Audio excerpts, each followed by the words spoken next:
We begin tonight with day 2 of Israel's ground invasion into the Hamas-led Gaza Strip. Israel continued its attack by ground, sea, and air. There were reports of heavy combat between Hamas gunmen and Israeli forces in northern Gaza. Hamas continued to launch rockets into Israel. Meanwhile, European diplomatic efforts to end the conflict intensified with talks in Jerusalem, Cairo, and the West Bank. Joining me now from Tel Aviv is Aluf Ben.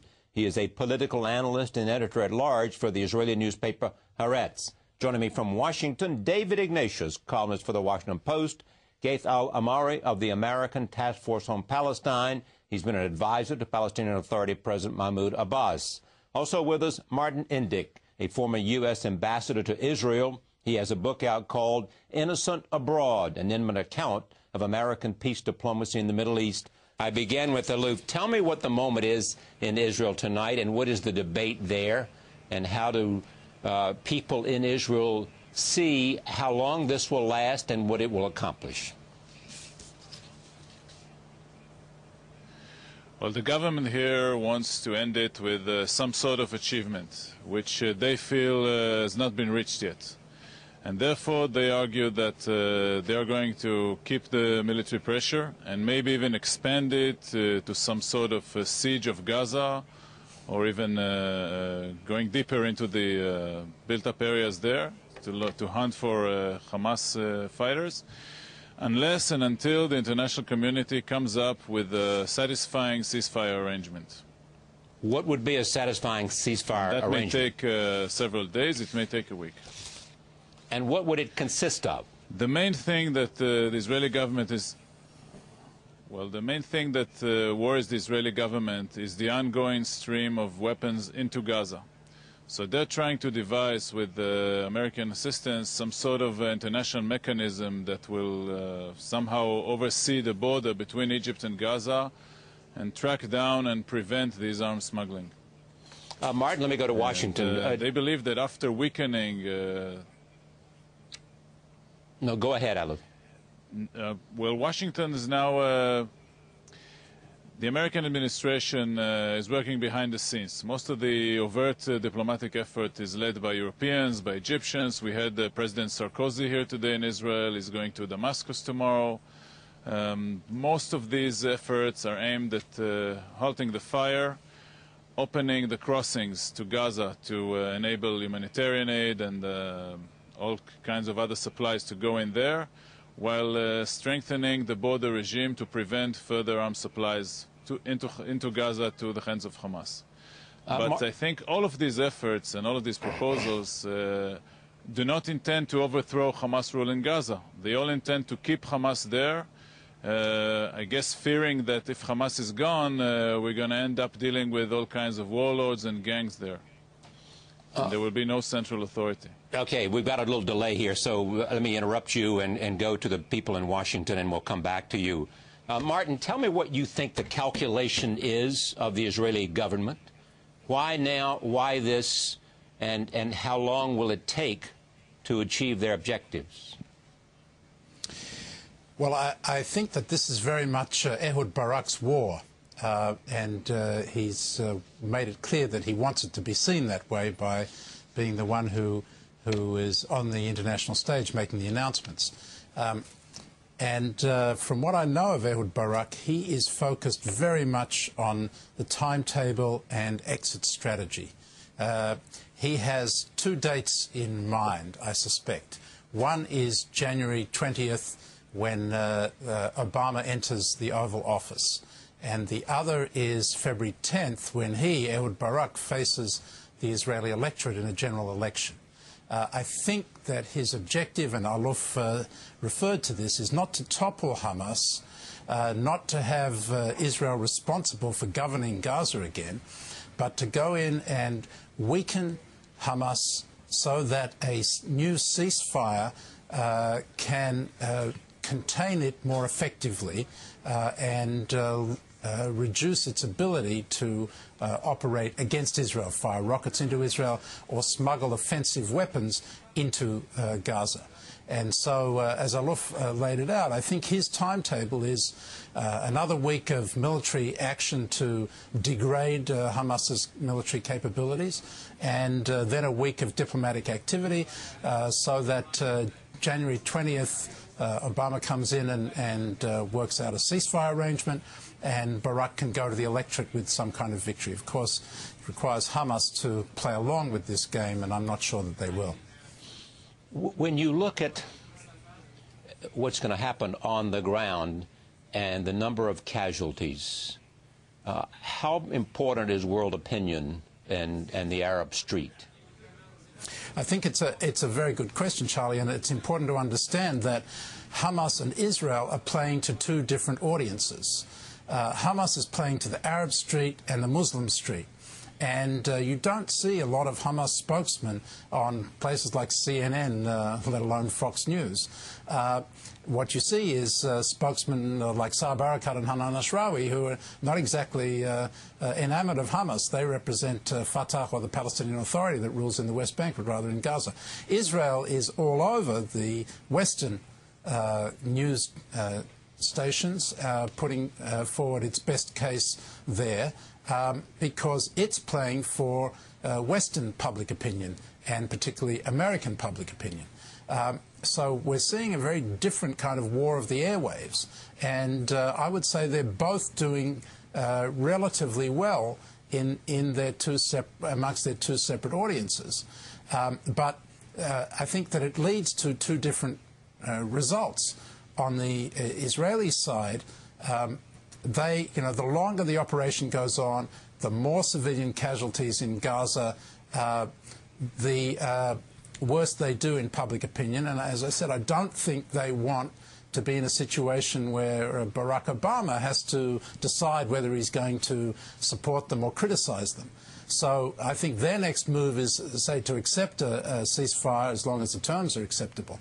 Hamas, on the other hand, may want to defy the Western community, the Security Council, because that will play in the Arab street. They may want Israel to continue because the worse the misery gets for the Palestinians, the more popular support they get in the Arab and Muslim world. And if I can make one more point on this, Charlie, more broadly, Hamas, Hezbollah, Iran, al-Qaeda have been riding a wave of anti-American anger over the last 8 years because of the policies of the Bush administration, which have been deeply unpopular in the Arab and Muslim worlds.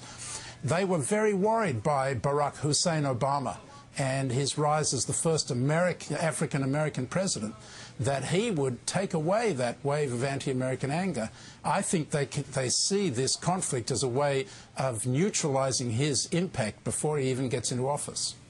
Ghaith, tell me what you think the reason is for the Hamas continuing, restarting the shelling and ending the ceasefire. What did they hope to achieve?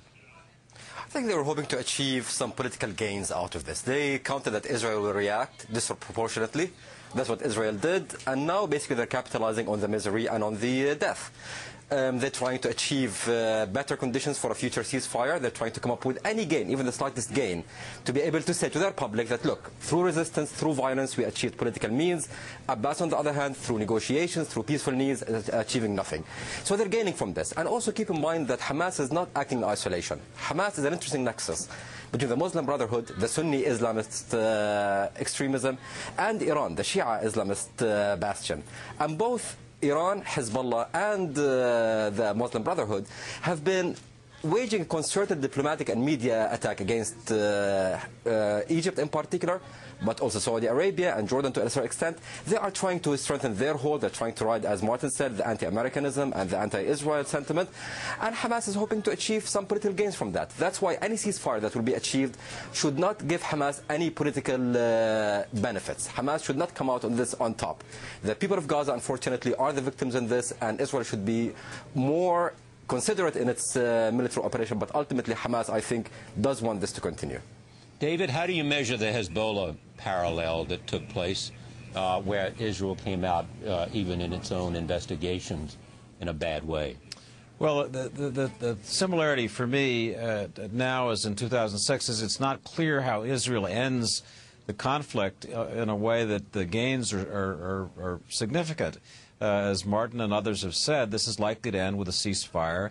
Hamas's military power will be somewhat degraded, but I'm told that on Arabic television, Hamas and its supporters are talking about survival, much as Hezbollah did in 2006. We are surviving this Israeli onslaught. That's in itself a kind of victory. Certainly, in terms of Hamas's popularity in the Arab world, you'd have to say it's greater today than it was 2 weeks ago. And in that sense, I just have this sense of Israel again, as in 2006, as in 1982, when I watched the invasion of Beirut, climbing up a hill but not sure how it's going to get down.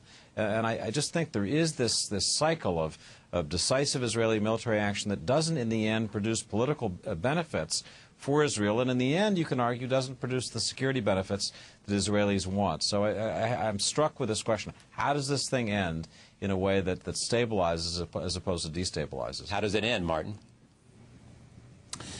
I think it will eventually end in a ceasefire. Even today, Hamas is putting out its own conditions for a ceasefire, it's really a question of how long that will play out. I think that both sides went into this conflict with the objective of renegotiating the rules of the game for the ceasefire. Hamas wanted to open the passages and allow for the free flow of goods as well as arms into Gaza, so that they could better meet the needs of the population that they have taken responsibility for. The Israelis wanted tighter rules that would control the entry of weapons in particular and prevent Hamas from firing rockets. So in some ways, this is a Kriegspiel in which both sides are using force to try to achieve a different kind of living arrangement. And we can't say at this point who will come out stronger in terms of those conditions.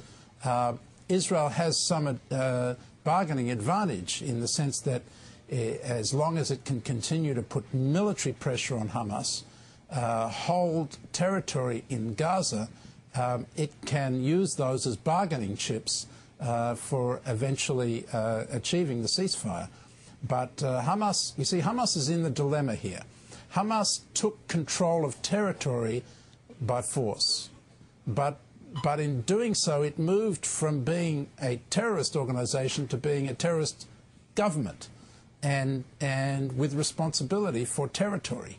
And I don't think it wants to lose that territory and go back to just being a terrorist organization. If that's true, then they will settle for some kind of ceasefire eventually. But it seems to me we're talking about two things. One, this is Ehud Barak's war, that there is a political calculation as to the war itself rather than, or at least as powerful as a security question. And secondly, the timing of it coming now rather than a month from now has everything to do with the political calculation of setting up a future relationship with the Obama administration. Well, I think you put it well. In strict security terms, the threat posed by Hamas rockets, as unpleasant as they are for Israelis living near the border, was not a severe security threat. The Israelis speak about this war in terms of reestablishing Israeli deterrent power. In other words, making Palestinians in Gaza or Arabs around the Arab world take more seriously the threat of Israeli military action after perhaps discounting it after the Lebanon war, which did not go well for Israel. I do think that there is a desire to move decisively now before this unknown, this X factor, Barack Obama takes office as president. For Israelis, this must produce some anxiety. Obama has talked about sitting down with some of Israel's key adversaries, Iran and Syria in particular, without conditions, entering into discussions, exploring issues. That's got to create anxiety in Israel. And in a sense, what the Israelis have done is to assert their independent, almost defiant insistence on protecting their security as they choose fit. You can argue that's narrowed the options for Obama. It's made life more difficult for this new administration that had created a lot of enthusiasm, even idealism in this difficult part of the world. But I think the Israelis are saying, look, our security comes first for us, deal with it. Aluf, you've been listening to these guys all from Washington, from in Tel Aviv, in Israel. The war is popular, but is it seen as more than a national security issue? Well, obviously, when we're 5 weeks away from the next election, and we're in a very bizarre political situation that even by our very unstable standards is unique. When we have the outgoing Prime Minister Olmert, who's not running for re-election, but is craving some correction to the image of defeat that he suffered in Lebanon 2 years ago. And we have Ehud Barak and Tzipi Livni, the foreign minister, competing for the same constituency from their cabinet seats. And we have the N factor. We have Bibi Netanyahu, the front runner, who is now playing the PR agent of Israel in television networks across the world. But he's waiting to see. If it ends up successfully, he will argue that the government was merely listening to his advice after trying an ill-fated truce with Hamas before. If it goes wrong, he will argue that he could do it better. So I would not discount the Netanyahu factor on the minds of the Israeli decision makers. Now, regarding the popularity of the war, it was very popular in the beginning. We had Amos Oz, the famed novelist and sort of moral beacon of the Israeli peace camp, calling the government to go to war. That's more or less unprecedented. What is interesting, though, is that so far it held up through the ground invasion of Gaza. But as the number of casualties will grow, as it will inevitably grow in a ground offensive, I suspect that public opinion and public support is going to wane, and we're going to see more of the protest and the uneasiness of the public as we witnessed in previous wars. I want to make one more point, which regards Obama and his designs for a renewed Israeli-Palestinian peace process after his inauguration. You know, Israeli politicians have boasted that they changed the rules of the game, and Hamas is now going to fear the wrath of Israel's military strength and so on. But at the same time, Hamas has been able to target cities and military bases in the outskirts of Tel Aviv. And, you know, if you think about the mindset of Israelis when they have to contemplate another withdrawal from the West Bank, following the withdrawals from Lebanon and Gaza, when both areas have turned into launching pads for rockets, they would think twice before making any territorial move that may put Tel Aviv, the international airport, and all of our population centers within rocket range. And thus the war in Gaza complicates any design of Obama or anyone else elsewhere for the West Bank and for future peace moves. Aluf, I'm going to lose you because of the satellite going down, but I thank you very much for joining us and hope to see you again when you come back to the United States. Ghaith, let me go to this particular question, which is Hamas and the idea that some believe that America has been part of a policy of punishing Hamas, but in fact it's punishing 1.5 million people in the Gaza Strip, and that is a policy that the Obama administration needs to face up to when it makes a full consideration of its Middle East policy. Yeah, I think the siege on Gaza was definitely counterproductive. What it did is it forced the population of Gaza to identify with Hamas. There was a sense that they were both facing a joint enemy, and that's Israel and the international community. And I think the siege has to be lifted. However, the question lifted in what way? If it's lifted and the crossing points are under Hamas's hand, this will be not only a political victory for Hamas, it will enable Hamas to also continue strengthening itself, smuggling and getting in weapons and other materials. So the siege has to be lifted, but Hamas has to continue to be isolated. And it's possible, it's doable. There are many scenarios out there. One would be to give crossing points to the Palestinian Authority or to the international community or a joint operation. There are ways of doing it, but it has to be done. The population of Gaza has to feel separate from Hamas if we want to really isolate Hamas and weaken it politically in Gaza. As the siege continues, as the military operations continue, the public definitely will identify with Hamas, will feel they're in the same predicament. Martin, tell me how you think an Obama administration will be different than a Clinton administration in looking at the Middle East, beyond just the idea that it will talk to anybody. there's a divided polity. Hamas ruling in Gaza, Fatah and the Palestinian Authority in the West Bank, and a real problem of a degradation of Palestinian capabilities in the meantime to control the territory in the West Bank that would have to be part of the solution. And as Alaf Ben points out, if they can't control the territory and can't stop rocket fire, Israel's not going to withdraw from the West Bank.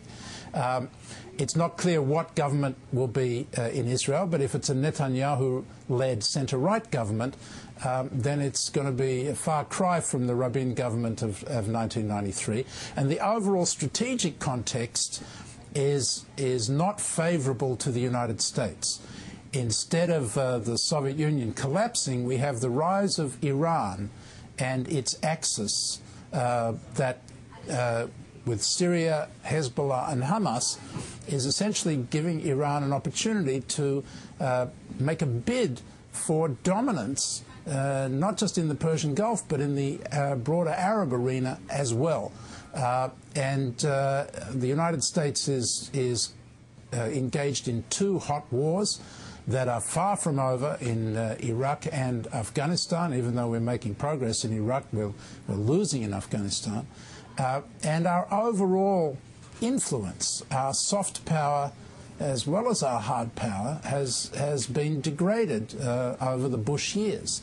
So Obama really has a very tough challenge in terms of the objectives that he has set for America in terms of trying to, on the one hand, engage with Iran and try to divert it from its nuclear program, try to move the Israeli-Palestinian peace process from conflict and crisis now in Gaza to some kind of political solution, and try to engage Syria in a negotiation, a peace negotiation. Well, ironically, the Israeli-Syrian track may be the one that he can make most progress on, but he won't be able to do it unless he also makes some progress on the Palestinian track as well. One of the lessons that I draw in my book from our efforts during the Clinton years, when we pursued a Syria first policy, is that what Obama should do this time is pursue a Syria also policy.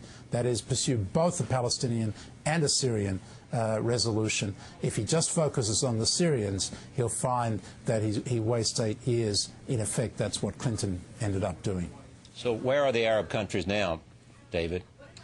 Well, it's fascinating to look at the periphery of this conflict. I've just been in Damascus and Beirut. I interviewed President Bashar Assad 2 weeks ago. I have to say this was just on the eve of the Gaza fighting breaking out.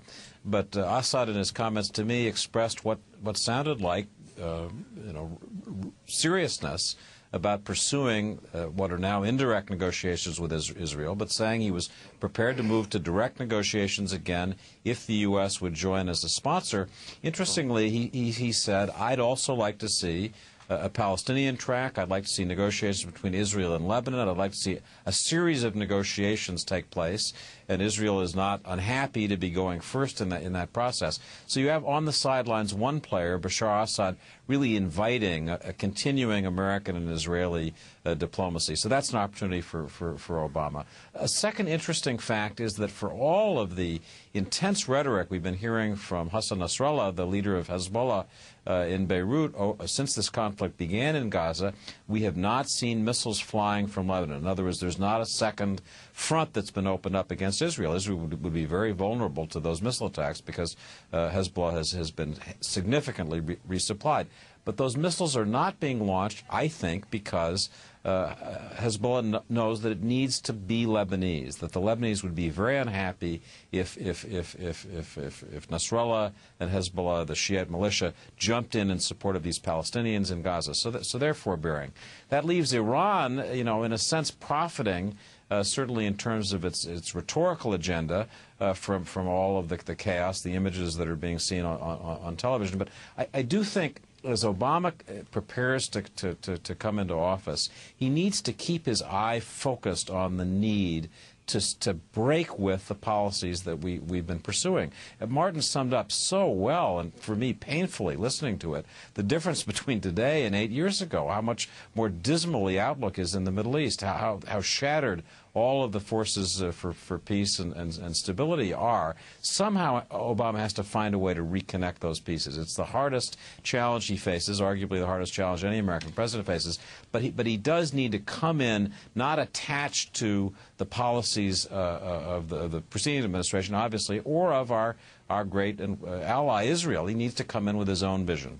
Aaron David Miller has a piece in Newsweek that's out on the newsstands today, arguing essentially that, saying that he's never been to a meeting with an American Secretary of State in which there was any serious discussion of whether settlements were counterproductive to the peace process, that all initiatives by America First were road-tested with Israel. A whole range of things suggesting that Obama uniquely, because of changing circumstances and because of his popularity, could be firmer and, in the end, be better a friend to Israel and therefore have more options as a mediator. You buy that? If you're asking me, Charlie, let me give a first answer. I think that Israel is going to remain a close ally of the United States under any But that's not the issue, is it ever? No, but I think the issue for Obama is does the United States have an independent policy and voice? As I look at the situation, while however understandable Israel's tactics are, they don't seem to me to be producing more security over time or resolving this conflict in a way that's advantageous for Israel or for the United States.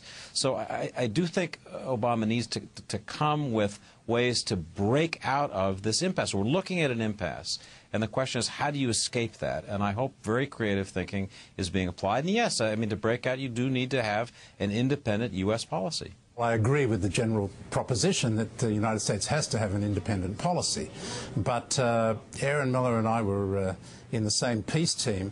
I was certainly in many meetings, he probably wasn't in them, in which we spent a lot of time dealing with the challenge of Israel's settlement policy.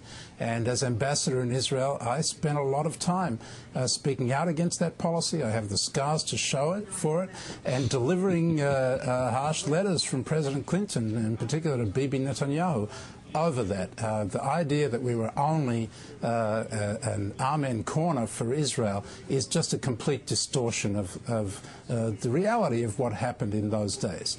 But there is a fundamental question that Barack Obama and Hillary Clinton will have to deal with, just like Bill Clinton had to deal with it, which is, what's the best way to use America's influence with Israel? Is it to beat them over the head and pressure them and cut assistance and use the bully pulpit to pressure Israel, as many like Aaron Miller, Zvi Brzezinski is another one who makes that kind of argument, Jimmy Carter, or is it better, as I believe, to use the relationship of influence and trust that we have with Israel, and we are the only ones that have that ability to influence Israel, because they know that at the end of the day we're the only ones who are going to be in the trenches with them, to work with them and to get them to move forward, to get behind their initiative, because they're the ones that are going to have to take the real risks, and their government is going to have to bring their people along. And you know, I believe that the Israeli people place so much value on the American relationship that any prime minister who is seen not to be willing to go along with a reasonable American approach will find himself paying the price electorally, as Bibi Netanyahu did when he lost the election to Barak in 1999. Tell me what you think the Obama policy with respect to Israeli-Palestinian issues ought to be, Martin. I think Obama needs to take a strong stand from the get-go and make it clear that successive Israeli governments have committed to the roadmap obligations of a complete settlements freeze, including natural growth. And we should not play around with these formulas. That's what we tried to do in the Clinton administration, and it was a mistake. So he needs to be clear on that. He actually made that statement during the campaign before an AIPAC policy conference audience that he would expect the Israeli government to live up to the commitments that they had made. Now, in a more general approach, it of course will depend on whether he has a centre-left government to work with in Israel or a centre-right government to work with, or a national unity government. But he's going to have to see. I think that he needs to sit down with the Israeli leader, whoever is elected, and he needs to explain that, from his point of view, resolving the Arab-Israeli conflict, particularly making progress on the Palestinian front, and trying to make a deal with Syria, is in the interests of the United States. And he hopes that it's in the interest of Israel, and that he wants to work with the Israeli Prime Minister to try to bring about a secure and lasting peace for Israel. What does the Palestinian community, understanding it speaks with two voices, what would it like to see? Because the Obama administration is coming on very strong. January 20th is not that far off. What would it like to see in terms of initiatives, in terms of message, in terms of specific action? Yeah. I mean, first of all, I think that no one expects a major shift in the relation between the U.S. and Israel. Everyone understands this is a deep strategic relation. And as Martin said, it's a useful one. When I was a negotiator, the Americans were very useful because they're the only country that Israel really trusted. So we don't expect this to change. But I think also Martin got it right. Next year, settlements is going to be the main issue.